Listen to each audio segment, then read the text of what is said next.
Stitching പരിപാടി തുടങ്ങിയിട്ട് ഒരുപാട് പാളിച്ചകൾ വന്നിട്ടും അങ്ങനെ വന്നൊരു പാളിച്ചയിൽ ഞാൻ ഏറ്റവും ഇഷ്ടപ്പെടുന്ന ഒന്നാണ് ഈ സൂക്ഷിച്ചു വച്ചിരിക്കുന്ന സംഭവം.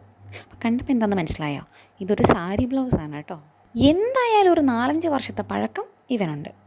ഇതിൻ്റെ സാരിയൊക്കെ എടുത്ത് വെട്ടിപ്പെറുക്കി വേറെ പല പരുവത്തിലാക്കിയെങ്കിലും ഇവനെ അങ്ങ് വിട്ടുകളയാനേ തോന്നിയില്ല.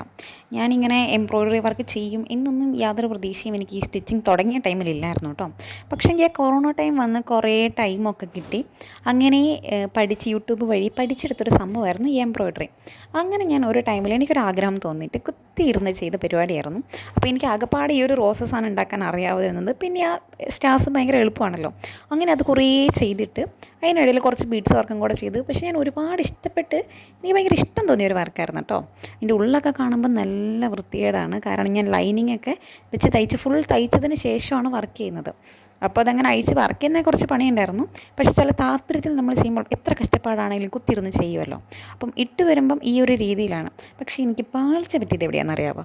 അതിൻ്റെ പുറകിൽ ബാക്ക് സ്റ്റിച്ച് ചെയ്ത് കഴിഞ്ഞപ്പം കുറച്ച് കൂടിപ്പോയി, അതിൻ്റെ അകലം കുറച്ച് വിട്ട് കൂടിപ്പോയി. അങ്ങനെ എനിക്കത് അധികം ഇടാൻ പറ്റാണ്ട് വന്നൊരവസ്ഥയാണ്. ഇപ്പോൾ ഈ സംഭവം ഓർത്തത് എനിക്ക് വേറൊരു ബ്ലൗസ് സ്റ്റിച്ച് ചെയ്യാനുണ്ടായിരുന്നു. അപ്പം സെയിം കളറ് വന്നു കഴിഞ്ഞപ്പം അങ്ങനെ ഓർമ്മയിൽ വന്നപ്പം ഞാൻ എടുത്ത് കാണിച്ചാണ്.